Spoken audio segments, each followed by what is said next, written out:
ఓం శ్రీమాత్రే నమః. Hello all, welcome to Anjani's wonder world. Good morning. ఇవాళ కొంచెం ఎర్లీగా అంటే పొద్దున్న 5కే లేచాను. సో పనులన్నీ తొందరగా అయిపోయాయి. పనులు అయిపోగానే చెట్ల దగ్గరికి వచ్చాను. 100 వరహాల పూల చెట్టుకి తేనెటీగలు తేనె పట్టు పెడుతున్నాయి. మీకు కూడా చూపిద్దామని ఈ క్లిప్ షూట్ చేశాను.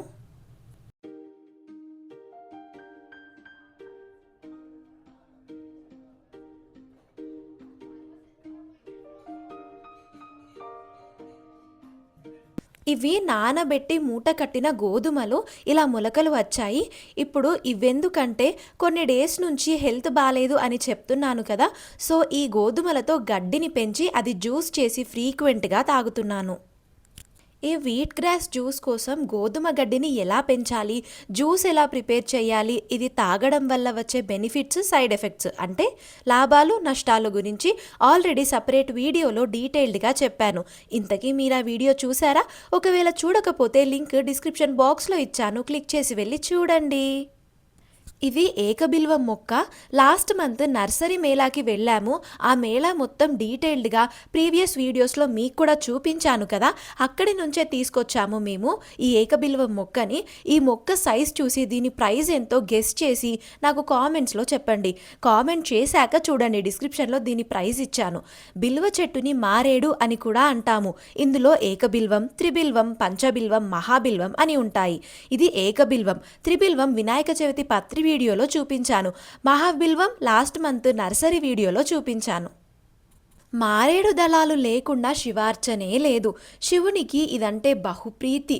మారేడు ఆకులు 3 కలిపి శివుని 3 కళ్ళలా ఉంటాయి. శివుడు ఈ మారేడు చెట్టు కింద నివాసం ఉంటాడని ప్రతీతి. శివపురాణంలో బిల్వపత్రం మహిమను తెలిపే ఒక కథ ఉంది. షార్ట్ అండ్ స్వీట్గా చెప్తాను, బోర్ కొట్టించను. ఒకనాడు శనిదేవుడు శివుని దర్శించుటకై కైలాసమున కేగి పార్వతీ పరమేశ్వర్లను దర్శించి భక్తితో స్తుతించాడు. అంతట శివుడు శనిదేవుని విధి ధర్మమును పరీక్షించ నెపమున నీవు నన్ను పట్టగలవా అని ప్రశ్నించాడు. అందుకు శని మరునాటి సూర్యోదయము నుండి సూర్యాస్తమయ కాలము వరకు శివుని పట్టి ఉంచగలనని విన్నవించాడు. అంతా శివుడు మరునాటి ఉషోదయ కాలమున బిల్వవృక్ష రూపము దాల్చి ఆ వృక్షమునందు అగోచరముగా నివసించాడు. మహేశ్వరుని జాడ తెలియక పార్వతీదేవితో సహా దేవతలందరూ ముల్లోకములను గాలించారు. వారెవ్వరికీ ఆ మహేశ్వరుని జాడగాని శనిదేవుడి జాడగానే తెలియలేదు. ఆనాటి సూర్యాస్తమయ సంధ్యాకాలము గడిచిన పిదప మహేశ్వరుడు బిల్వవృక్షము నుండి సాకార రూపముగా బయలువెడలినాడు. మరుక్షణమే శనిదేవుడు అచట ప్రత్యక్షమైనాడు.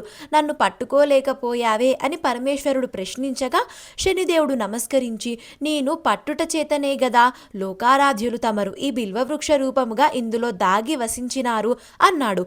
శనిదేవుని విధి నిర్వహణకు భక్తి ప్రపత్తులకు మెచ్చిన శివుడు ఈశ్వరుడినైనా నన్నే కొద్ది కాలము పట్టి నాయందే నీవు వసించియుండుట చేత నేటి నుండి నీవు శనీశ్వరుడు అను పేరు ప్రసిద్ధి నొందగలవు. అంతటా శనిదోషమున్నవారు ఆ దోష పరిహారార్థము నన్ను బిల్వపత్రములతో పూజించిన దోష నివృత్తి జరుగును.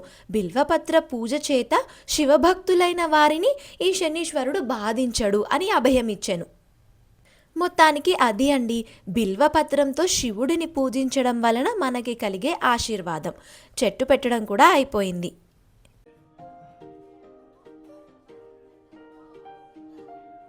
ఇంకా ఇదేమో అరటి పువ్వు. ప్రీవియస్ వీడియోలో ఈ అరటి పువ్వు ఎలా పెరిగిందో చూపిస్తూ దీని గురించి డీటెయిల్డ్గా చెప్పాను.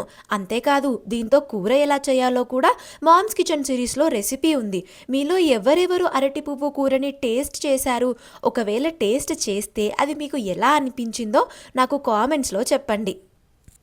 ఇవి పూల కుండీలు. మొన్న దీపావళికి కావాల్సినవి తీసుకొద్దామని షాపింగ్కి వెళ్ళాము అని చూపించాను కదా, అక్కడ కనిపించాయి. అయితే అమ్మ తీసుకొచ్చింది.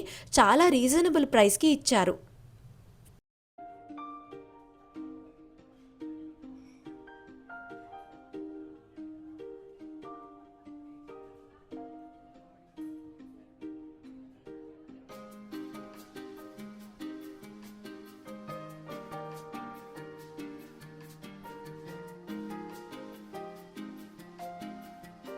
2 మంత్స్ బ్యాక్ ఒక వీడియోలో సొరకాయ విత్తనాలు పెట్టాము అని చెప్పాను కదా, కానీ ఆ తర్వాత అప్డేట్ ఏమీ ఇవ్వలేదు. ఇదిగో సొరకాయ వచ్చింది, కానీ ఒక్కటే వచ్చింది.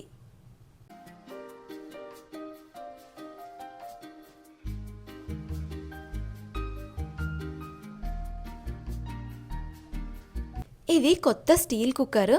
అమ్మ ఇక్కడ ఈ కుక్కర్ని శుభ్రంగా కడిగి దానికి పసుపు కుంకుమ పెడుతోంది. మామూలుగా ఏ కుక్కర్ అయినా సరే లో ఫ్లేమ్లోనే వాడాలి, అదే ఇండికేషన్ ఇచ్చారు ఇక్కడ కూడా.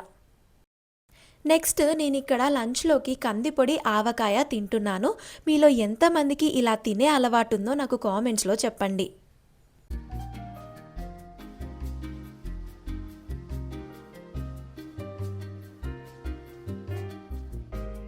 ఇది హనీ ఆమ్లా క్యాండీ, టేస్ట్ చేద్దామని తీసుకొచ్చాను.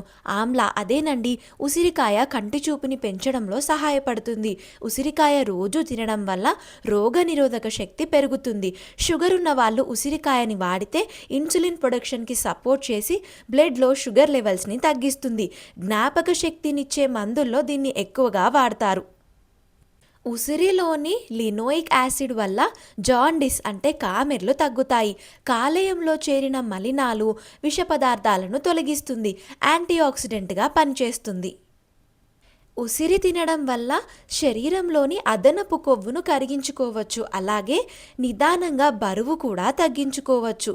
నోటి పూతతో బాధపడే వారికి ఉసిరికాయ రసంతో చక్కటి పరిష్కారం దొరుకుతుంది. ఇలా చెప్పుకుంటూ పోతే ఉసిరి ఉపయోగాలు ఎన్నెన్నో. ఒక్క బాక్స్లో ఇలా ఒక్క క్యాండీ వచ్చింది. టేస్ట్ చాలా బాగుంది.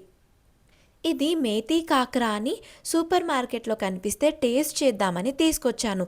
లోపల ప్యాకింగ్ ఇలా ఉంది. టేస్ట్ కూడా బాగున్నాయి, క్రిస్పీగా ఉన్నాయి.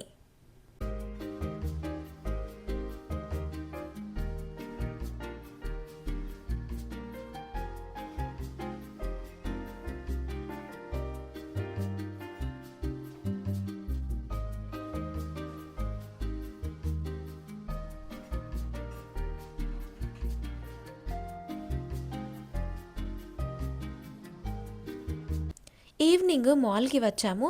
మేము ఇక్కడ గ్లాస్ జార్స్, డోర్ మ్యాట్స్ తీసుకున్నాము. చాలా రీజనబుల్గా ఉన్నాయి.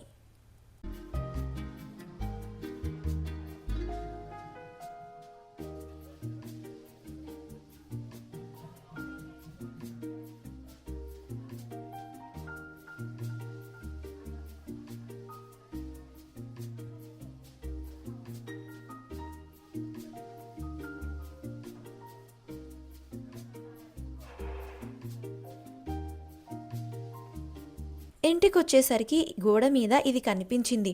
పాపం చిన్న పక్షి ఎగరలేక అక్కడ ఆగింది. ఈ చెట్టుని చిలుకూరు బాలాజీ గుడికి వెళ్ళినప్పుడు చూపించాను. దీన్ని ఊడుగ చెట్టు అంటారు. దీన్ని సంస్కృతంలో అంకోలా వృక్షం అంటారు. ఈ కాయలు పచ్చిగా ఉన్నప్పుడు పచ్చ రంగులో, తోరగా ఉన్నప్పుడు ఎరుపు రంగులో, పండిన తరువాత నలుపు రంగులో ఉంటాయి. వీటిని పగలకొట్టి చూస్తే లోపల తెల్ల రంగులో గుజ్జుంటుంది. ఈ కాయలను చాలామంది ఇష్టంగా తింటారు. కొమ్మలకు ముళ్ళుంటాయి.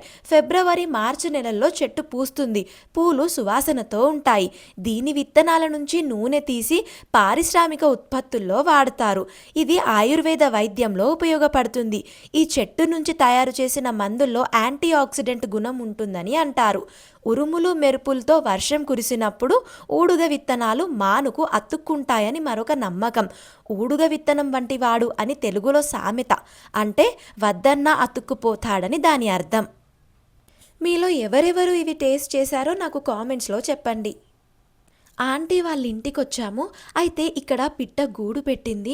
ఇందులో చిన్న చిన్న పిట్ట పిల్లలున్నాయి. నేనేం వాటిని డిస్టర్బ్ చేయలేదు. మీకు చూపిద్దామని చిన్న క్లిప్ తీశాను అంతే. ఈ వీడియోని ఇక్కడితో కంప్లీట్ చేస్తున్నాను. మళ్ళీ నెక్స్ట్ వీడియోలో కలుద్దాము. అన్ని లింక్స్ కింద డిస్క్రిప్షన్ బాక్స్లో ఇచ్చాను. Thank you for watching the video. Do like, share and subscribe.